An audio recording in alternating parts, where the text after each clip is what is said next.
Bienvenidos a Valor con B, un podcast de Bestinver para que nos acompañes en nuestra pasión por la inversión. Bestinver es la gestora independiente de fondos de inversión y pensiones con más de 35 años de experiencia, perteneciente al Grupo Acciona. Hola Ricardo, ¿qué tal? ¿Cómo estás? Muy bien, Vicente, ¿tú? Muy bien, un placer estar contigo. Ricardo Seixas, director de Renta Variable Ibérica en Bestinver. Bueno, primero para empezar, ¿qué balance haces 2024? Bueno, ya hemos entrado en 2025, esa prolongación. ¿Qué balance haces de la evolución de las carteras ibéricas? Bueno, más que nada poner un poco en contexto. Yo diría que lo primero es, como llevamos diciendo últimamente varias veces, España ya no es el patito feo de Europa. O sea, esto tiene que ver con cambios relevantes en la estructura al final del riesgo que tenemos a nivel país, tanto a nivel macro como microeconómico, ¿no? Entonces, ya no tenemos tanta dependencia de algún sector cíclico como en el pasado, de forma muy importante. La economía, de una forma general, está con un consumidor más fuerte y menos apalancado.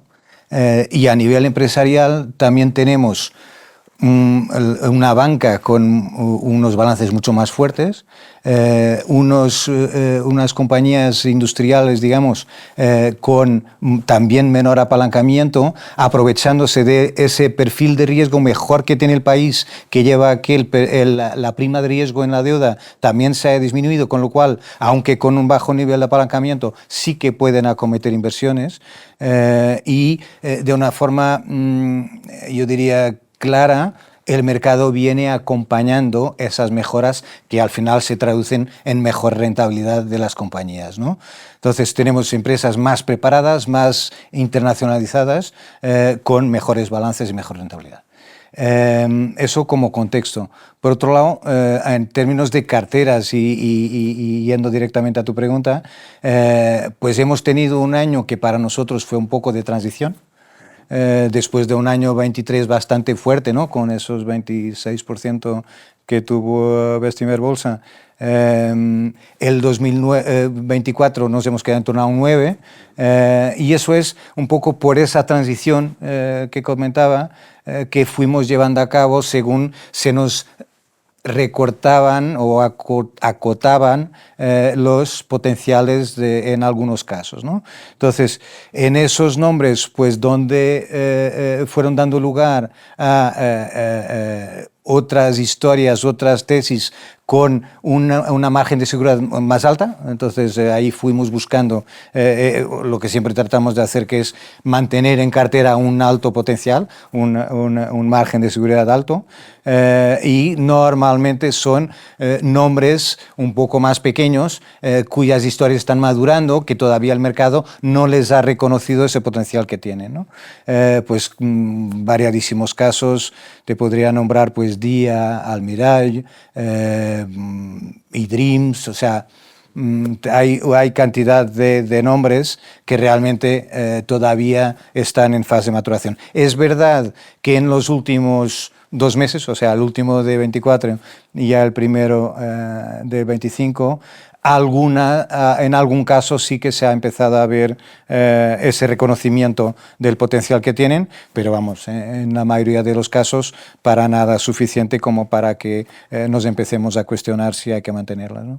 Lo que sí vimos en 2024, igual que en otros mercados, es subidas en el mercado español, probablemente sorprendieron a mucha gente porque fue uno de los mejores de Europa, pero concentradas en los 5 grandes valores, ¿no? Tenemos nuestras, igual que está la Magníficas 7 de Estados Unidos, aquí no sé si son las Magníficas 5 que son, pero también mucho peso. No sé si lo atribuís también a esa gestión pasiva al aumento de las acciones. Hombre, sí, pues como comentábamos en la conferencia, ¿no? Ese aliado improbable que es la gestión pasiva de cara a los gestores activos, porque justamente los valores que nutren distintos índices al final son los de arriba, ¿no? Los más grandes de cada mercado, ¿no?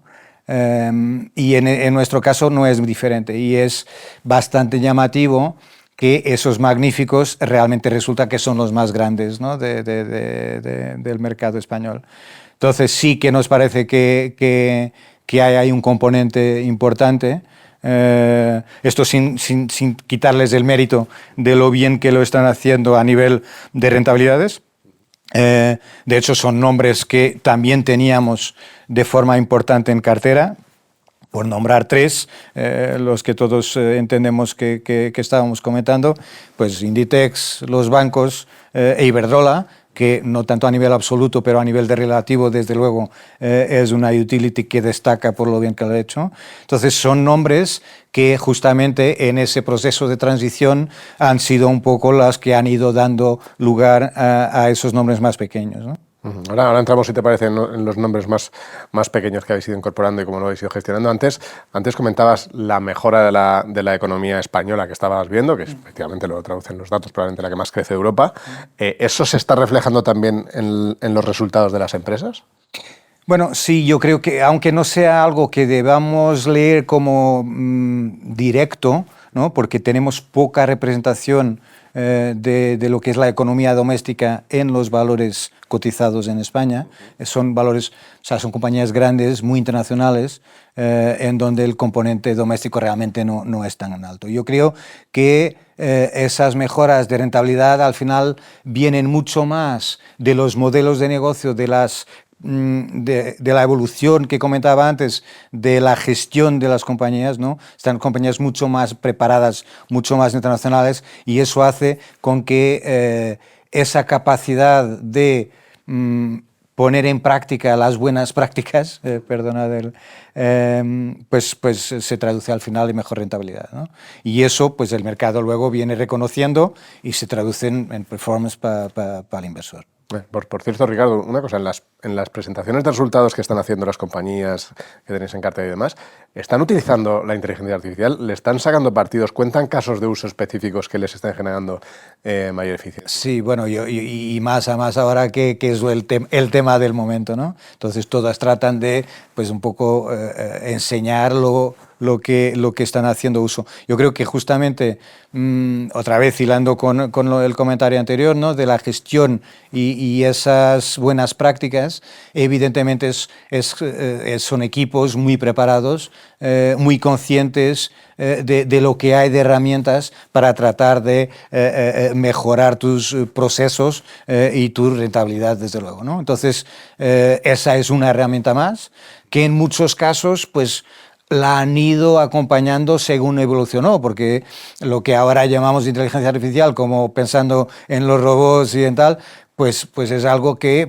pues tiene su semilla hace ya décadas, ¿no? Que es un poco automatismos, ¿no? Y que ahora pues el machine learning, o sea, lo que es autoconocimiento y autoenseñamiento, según vas progresando, pues te da otra flexibilidad y otra capacidad, ¿no? Pero eso es algo que se han ido nutriendo mucho las compañías y la buena gestión para tratar de mejorar sus procesos y su rentabilidad. Entonces, bueno, por darte un ejemplo, esta semana, justo el viernes, estuve en la presentación de eDreams a inversores. Y bueno, no sé, a lo mejor pues se trata justamente de una empresa de tecnología online, ¿no? de viajes, ¿no? Pero o sea, todo lo que es el tratamiento de datos, que es enorme, a nivel del cliente, de sus preferencias, de sus características, y ya hilar eso con las experiencias que te pueden customizar para ti, según pues te conviertes en un cliente más asiduo, ¿no? Ya te van conociendo más, es impresionante, ¿no? Entonces es un buen ejemplo, quizás el exponente más evidente, pero justo acabo de venir de allí, así que es la que me sale más inmediata. Hablabas antes de esa transición en la cartera, ¿no? Esos valores medianos, pequeños, que alguno decías en diciembre, enero había algún caso que ha empezado ya a reconocer esa valoración, pero ¿puede haber algún catalista, te imaginas, que haga que el mercado pase de estar tan centrado en los grandes a buscar ese valor que ya estáis encontrando en las valoraciones vosotros? Bueno, yo diría que aquí el tema es que los inversores en valor, ¿no? Como nosotros, siempre tratamos de buscar estas joyas, ¿no? Estas compañías que se han quedado rezagadas y que pues el diferencial de valoración ya es muy grande y te da ese margen de seguridad para estar invertido. El cuándo y por qué ese gap, ¿no?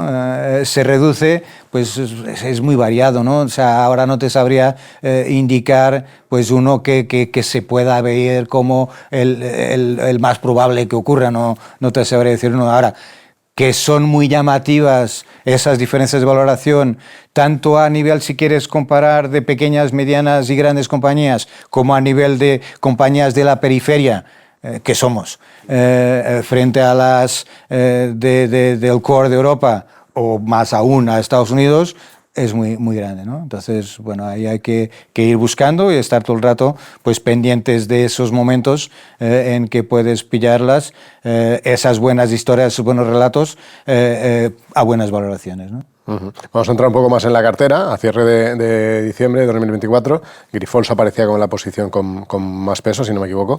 Después de un año ha sido muy convulso para Grifols. Recordemos hace un año cómo estaba la compañía.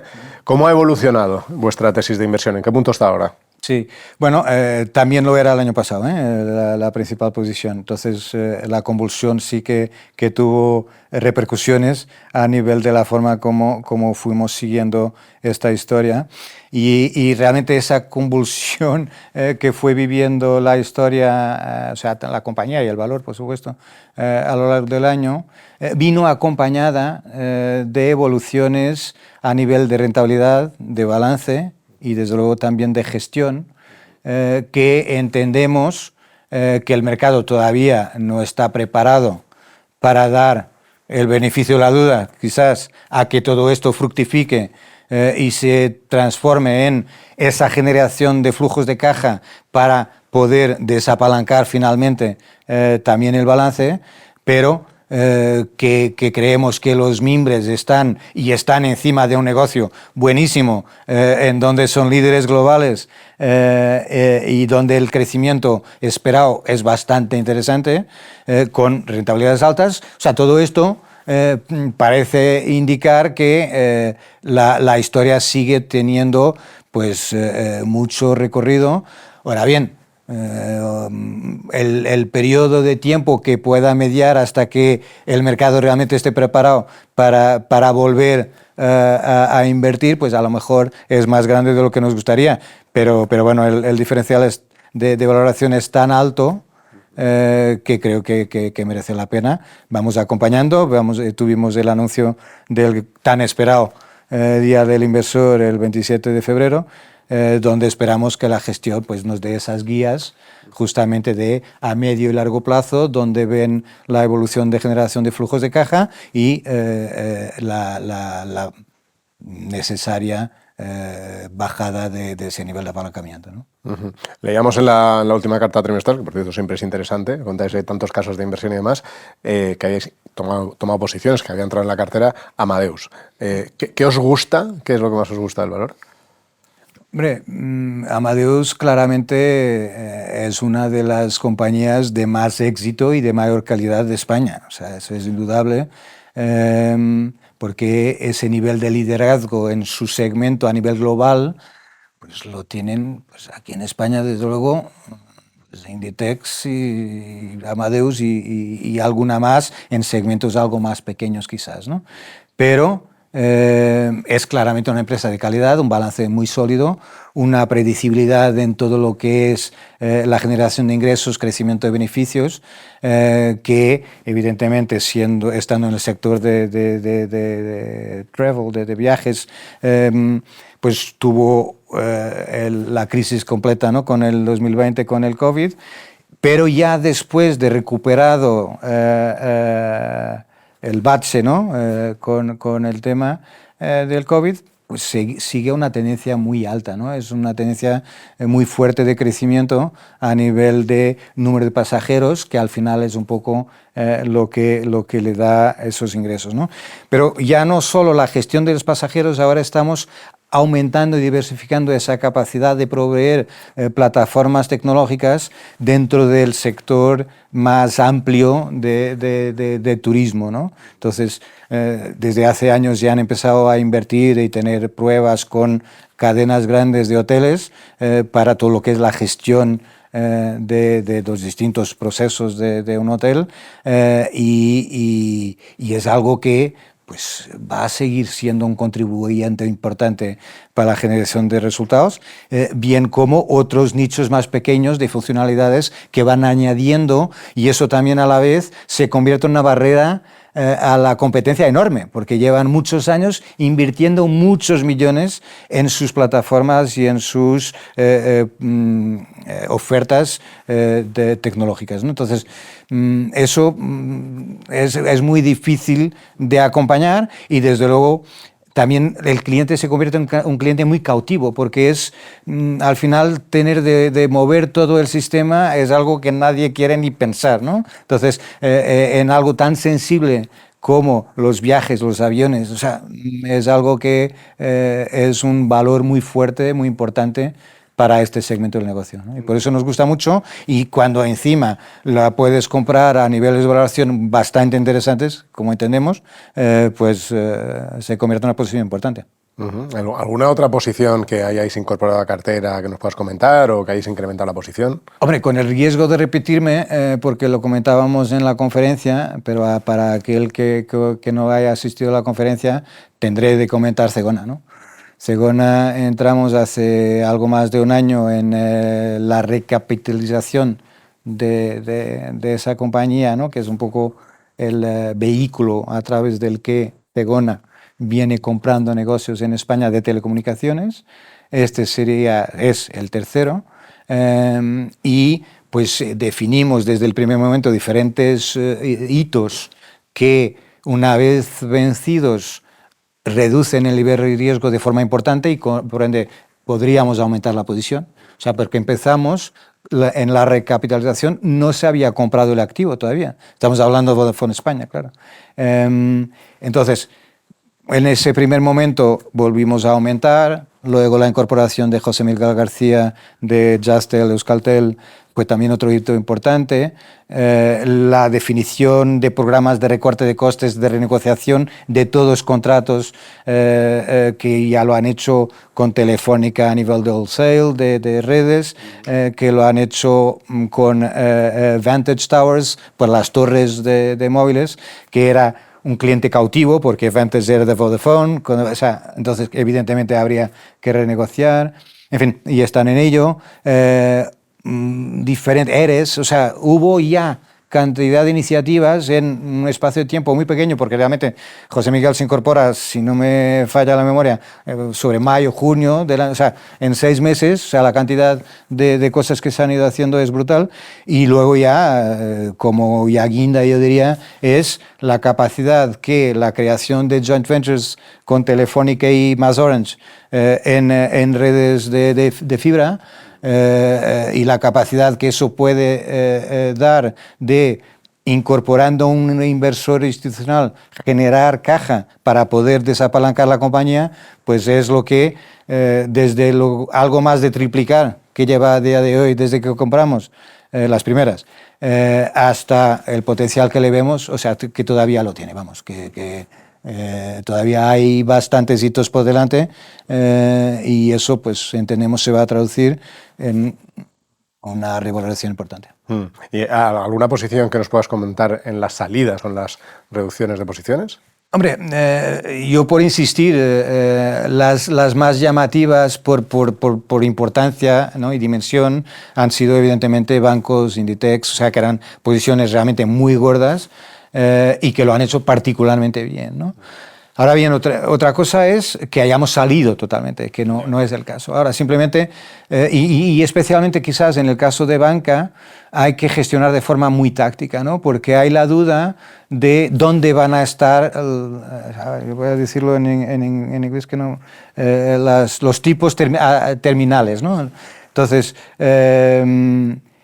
entre ser 1 o 2, va una diferencia muy importante en valoraciones, porque luego ya todo eso se podrá traducir, si eso viene junto con una proyección de inflación en torno al target o algo por encima, ¿no?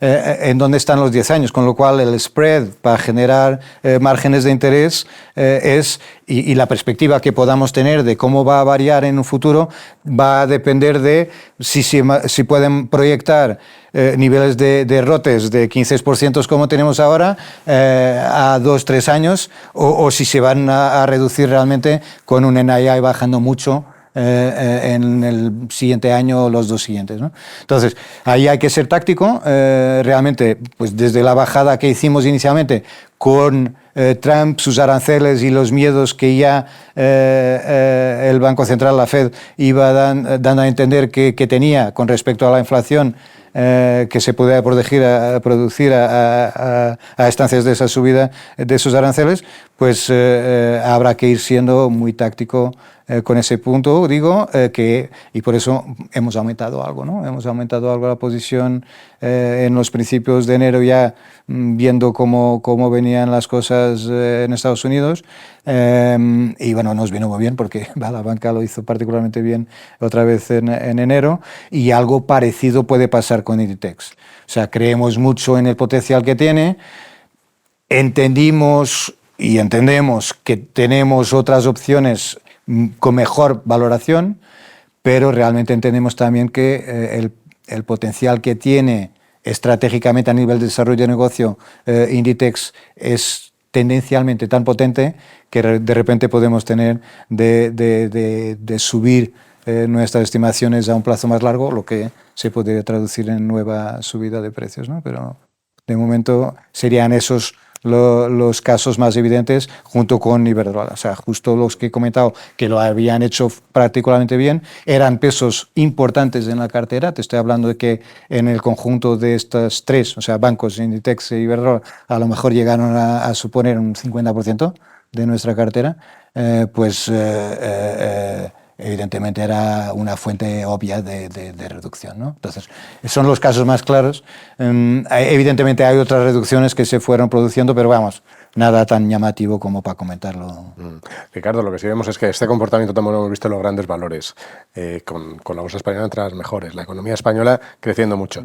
Y sin embargo, sigue sin llegar dinero del inversor, ¿no? Los flujos hacia renta variable ibérica no acaban de mejorar. ¿Qué tiene que pasar? ¿Cuándo va a volver el inversor? ¿Qué hace falta? Es una buenísima pregunta. Yo, vamos, soy un convencido de que ya no somos efectivamente el patito feo. La recapitalización de bancos, vamos, ya todo lo que he comentado antes, mucho ha pasado por debajo de los puentes, ¿no? Pero yo entiendo que a lo mejor hay tres factores que pueden ser un poco causa de esto, ¿no? Uno quizás más desde arriba, que es una característica que tiene el inversor o el ahorrador español en particular, en este caso, que es un poco averso a la inversión en renta variable en general. Yo creo que luego muchos de los locales tienden a ver los hechos locales como más negativos de lo que se ve desde fuera. Entonces, a lo mejor eso les echa para atrás en cuanto a mirar a su mercado. Y luego, aquellos que sí que se atreven a invertir e invierten en España, porque conocen y tal, pues de repente tienen la sensación, si se me permite, algo equivocada, de que conocen tan bien las compañías que no hace falta pagar comisiones para que te gestionen esa inversión, ¿no? Entonces, pero ahí yo recordaría la travesía del desierto, por decirlo de alguna forma, de las Matildes, ¿no? Que alguno las mantiene heredadas, o de los Santanderes desde el 2007, ¿no? U otros bancos que, vamos, que la caída sigue siendo relevante. Entonces, no es suficiente conocer las compañías en este mundo financiero tan globalizado, compañías tan internacionales. Hay que estar encima de las tendencias, de lo que las puede impactar, y luego, desde luego, ser muy táctico, ¿no? Porque no siempre una buena compañía lo va a hacer bien o mejor que las otras, ¿no? Entonces hay que ir gestionando dónde están las oportunidades en cada momento y en la gestión de un mercado evidentemente más limitado, como es el caso, pues hay que hacerlo de esa forma, pero también es verdad que al conocer tan bien, porque te dedicas a eso, como nosotros, que somos 4 haciendo eso desde hace unos cuantos años, ¿no?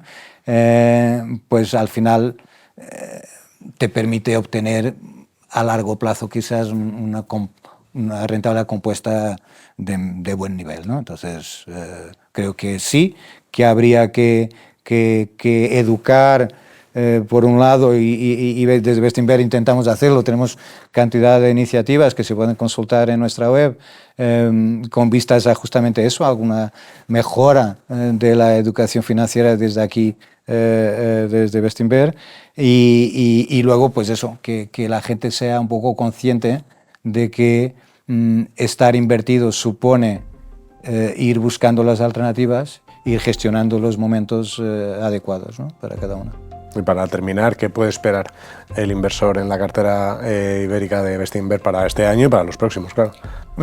Yo creo que lo dejé ya un poco claro, ¿no?, desde el principio, cuando digo que fuimos rotando hacia otras con más potencial, que es nuestra labor de toda la vida, ¿no?, que es siempre tratar de tener el mayor potencial en cartera, ¿no? Y estamos muy confiados que, salvo que a nivel global haya algo que ahora mismo no se puede prever, las historias que tenemos tienen suficiente potencial para que pueda volver a ser un año más de buenas rentabilidades.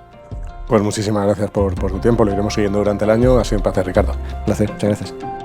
Gracias por escucharnos. Volveremos pronto con otro episodio de Valor con B, un podcast de Bestinver. Hasta pronto.